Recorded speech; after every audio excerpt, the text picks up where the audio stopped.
That's pretty good. Oh, it's normally against the bottom. Well, she's on. Hope the members of the public are all right. Can you hear me all right? Right, well, we're live now, so we'll start the meeting. Some housekeeping to go through. Good afternoon, welcome to this meeting of the Northern Planning Committee. I am Councillor Paul Wynne, Chairman of the committee. We're not expecting a fire drill today. In the event of an alarm sounding, please leave the building and gather at the front of the building. I'm obliged to inform you that this is a meeting that's being live streamed and recorded.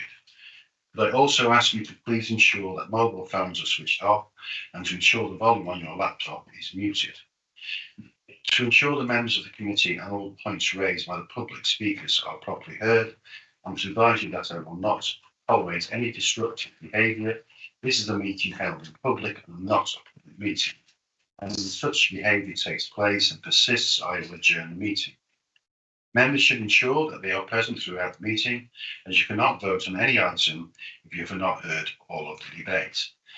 The members and officers introduce themselves each time before they speak, so those listening know who is speaking.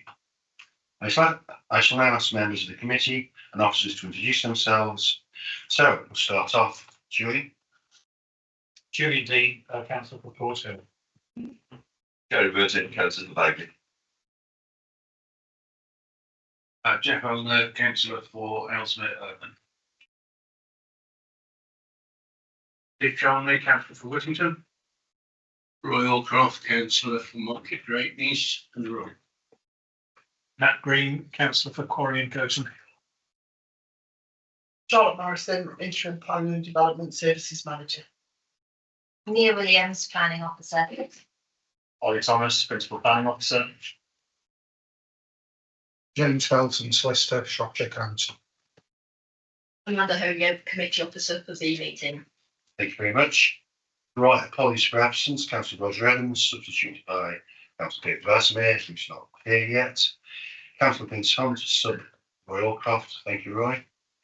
Councillor George Barrow, unable to get here through snowbound.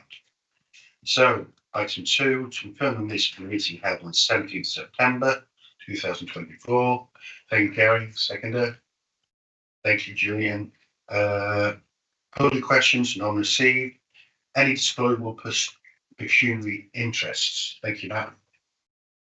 Thank you, Chair. Yes, items 5 and 6. I am a division member.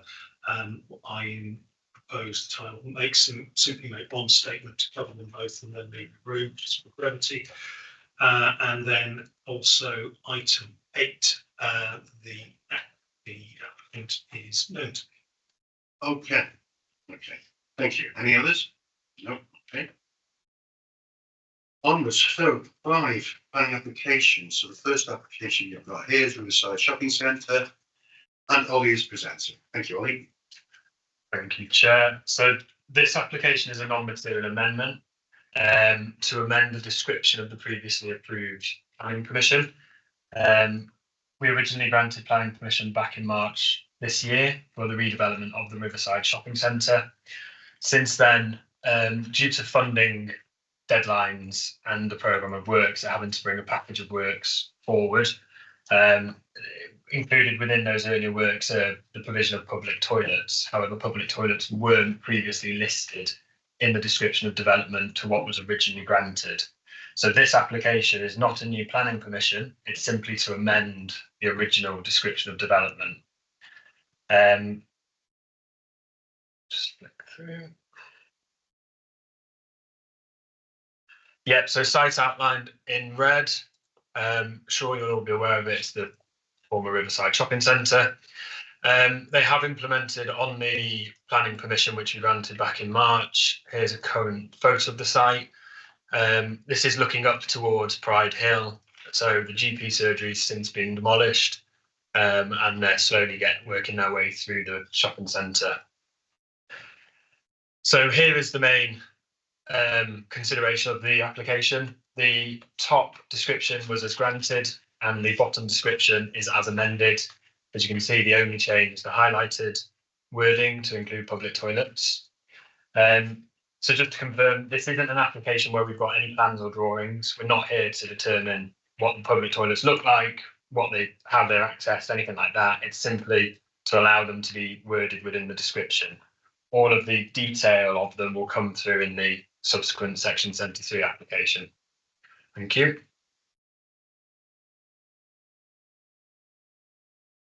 Okay, now would you like to? Thank you, Chair. Yes, on the first item, anything that encourages accessibility to this site is welcomed, and so I have no problem at all with this. So yes, and hopefully it will go into the design that we've seen before, which has that sort of public area is now looking very interesting indeed.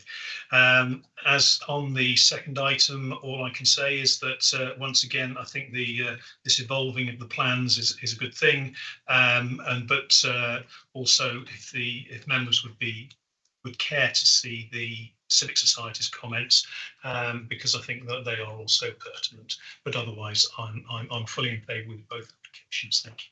Thank you. Now, I don't think you have to leave the room. I think you can go to the back of the room, can't you? Just I do. I need to.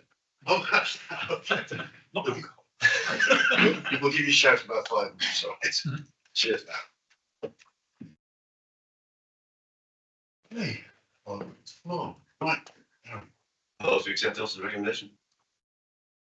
I'll second that. I just wanted to amend in your introduction. You said this was about the proposed redevelopment of the Riverside Shopping Centre. Just if there is any public listening, this is a part of that redevelopment. Much of the redevelopment of that whole scheme we haven't heard yet. So members of the public are thinking this is about the whole redevelopment of the shopping centre. Most of that is still to come. This is the first phase. Yeah. Just to clarify. Thanks for mentioning that, Julian. Good clarification. Yeah. Happy with that? Yeah. We have a proposed and seconded. Any other comments? I think show of hands we can do this, and then we need a roll call. So all those in favour? Okay, thank you. We'll move on to the second. On to the sixth. Okay, Riverside Shopping Centre again. Ollie again. Thank you. Thank you, Chair. So this application is the Section 73 to the previous 96A that we've just discussed. So this application does look to amend the plans that were previously granted. The difference between this application and the previous one is that this does actually issue a brand new permission.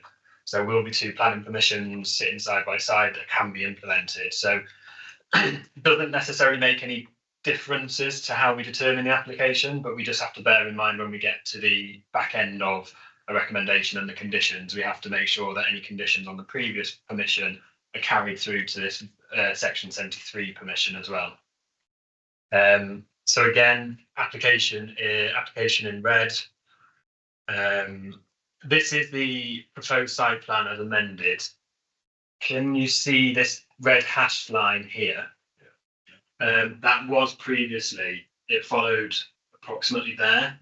So they're not amending the red line per se, because the red line is this outer solid red line, but they're simply extending the application area being considered under this Section 73 within the wider red line boundary. The changes proposed can be roughly broken down into 3 areas.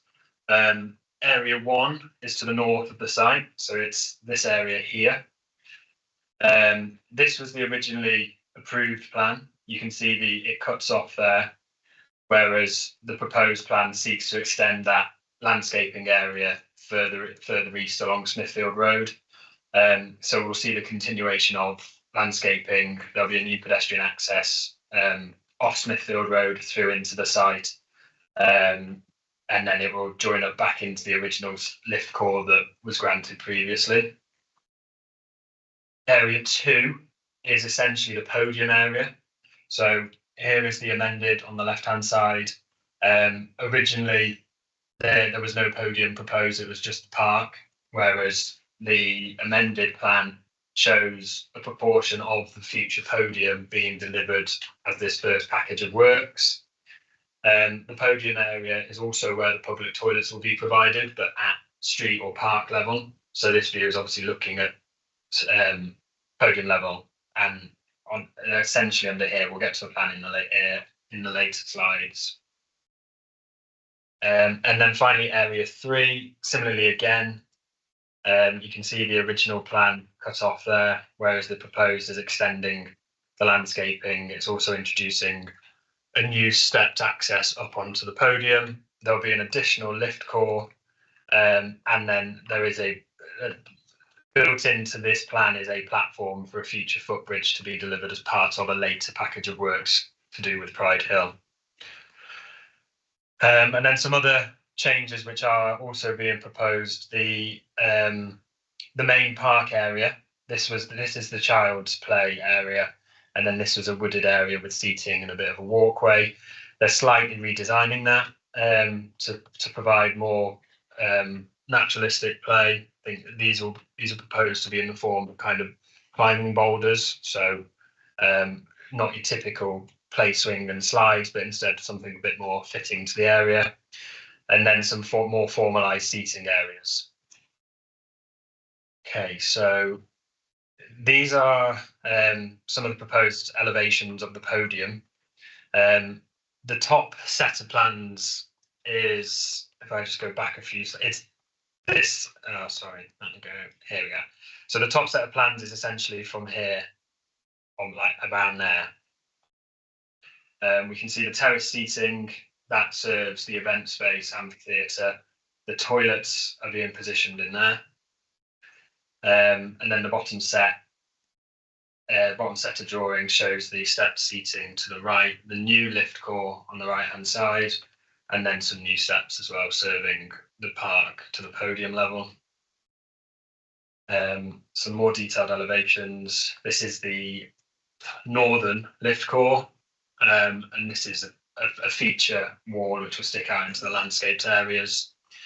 The southern lift core at the bottom left, and then a bit more of a close-up on the public toilets. Here's a updated CGI model of what the park will look like. As you can see here, the additional landscaped areas extending up Smithfield Road, around Raven Meadow, and then the public toilets are in there. With it being section 73 and then applying to amend the previously approved plans, although we obviously have to determine it under current policy, it doesn't necessarily reopen the whole consideration of the proposal again. It merely is just to consider how do the amended plans comply with policy. The principle of development is already established through the extant permission which they have commenced on. As I said, and another complexity or layer added into this section 73 application is that because they have commenced on the demolition, a number of the conditions have had to be slightly reworded to recognise the fact that they have implemented the permission. So nothing really to be concerned with per se. It's more so that the demolition side of things will just occur as already approved, because we've had a series of discharge applications already submitted to the council. There is one update to members, and that is that condition 23 within the recommended conditions has been drafted incorrectly. There is the measurement that's listed is wrong. So should committee resolve to go with the officer recommendation, we would look to update that prior to issuing the decision. Rather than saying 59.49 metres above ordnance datum, it should say 54.94 metres above ordnance datum. Thank you. Thank you, Ollie. Hello to the floor. Thank you, Julian. First of all, I really welcome the second lift. I was just aware that there was some concern that lifts break down, don't they? So having only one lift was a bit of an issue. So and I assume they start at the same level and go to the same level. I can't quite tell that. They do, yes. They both start at street level, as it were, and then up onto the podium level. So thank you for that. My second question is just in terms of the comment from Environment Agency about flood risk and levels. I couldn't quite understand the report. Are we effectively agreeing to their recommendation? Yes. So the Environment Agency submitted their comments during the determination. The applicants have then submitted an addendum to their flood risk strategy, we're confident that essentially the public toilets create less of a flood storage area than what was proposed previously, because it's an area which is used by the public. But nonetheless, there is still sufficient flood storage in flooding events. And one of the main issues picked up by the Environment Agency was the height of the podium level, to make sure it's out of any known flood levels during a design event. The FRA does confirm that the podium is set above the flood level, so that's why condition 23 is securing that the podium is to be at a minimum of the design flood level. Thank you. Okay. Do you have a proposal? Yeah, I propose accepting. Thank you, Julian. Second it. Thank you, Roy. If no more comments, we'll go to the vote. I don't think we need a recording one, so all those in favour, please show. Okay, that's gone through. Thank you very much. Right, I'll get with it. If you would, please. Just wait for Matt to come back. Or this big one, something.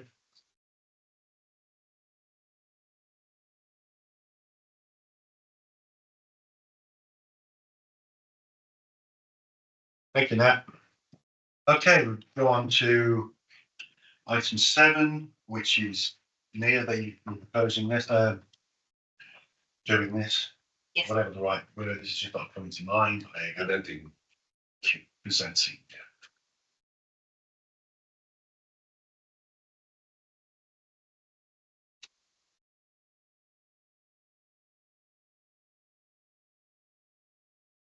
The visitor centre.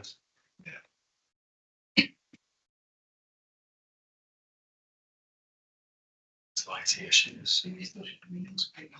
No, I'm not. No. Do you want me to?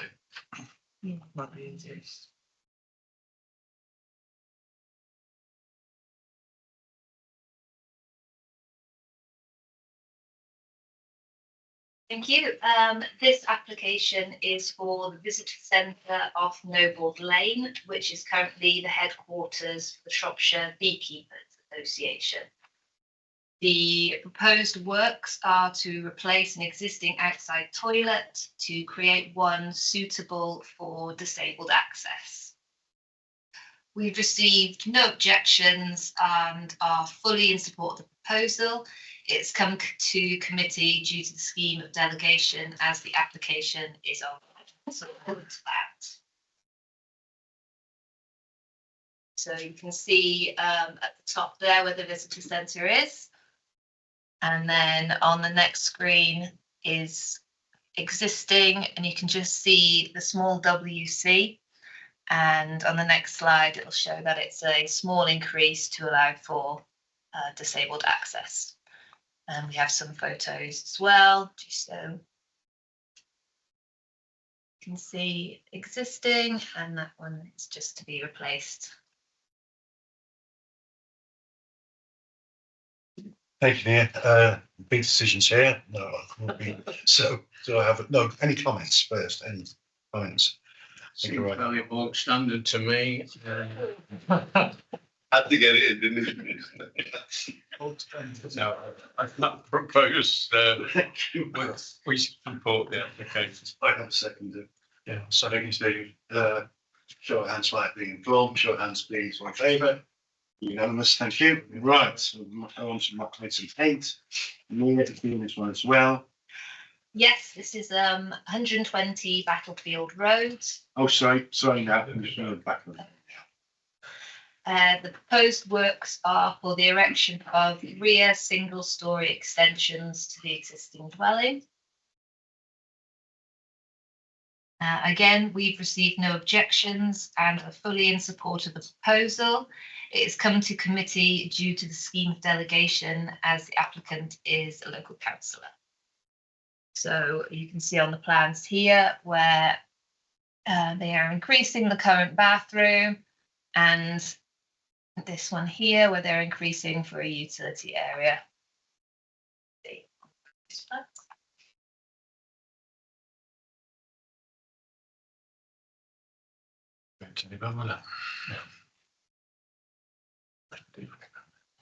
Oh, that's it.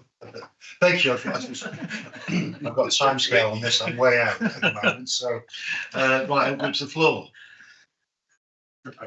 Thank you. Thank you. Sorry. Did you get that? So Steve proposed it, Jeff, second bit. Okay, Amanda. Yes. I'll show hands on here. All in favour, please show. Unanimous. Thank you very much. So, again, that was right. So, right. So we. I know. Way outside. At the edge of it. So, item 9, appeals and appeals decisions. Ollie. Thank you, Chair. You'll see in the agenda pack that there's been a series of appeals made in the last month, since the last committee.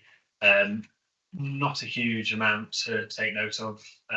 3 went with the council's decision, so they were dismissed on appeal. 2 technically, but 1, because it was a full planning application with a listed building consent attached, was dismissed, but it was dismissed on reasons of design, which is subjective and open to interpretation. Okay, any comments on any more comments on that? No, okay. That's appeals done. So the date of next meeting, the next meeting of the Northern Planning Committee will be held at 2 o'clock, Tuesday, 10th of December in the Shrewsbury room, Shirehall. Thank you very much for turning up. That's been done.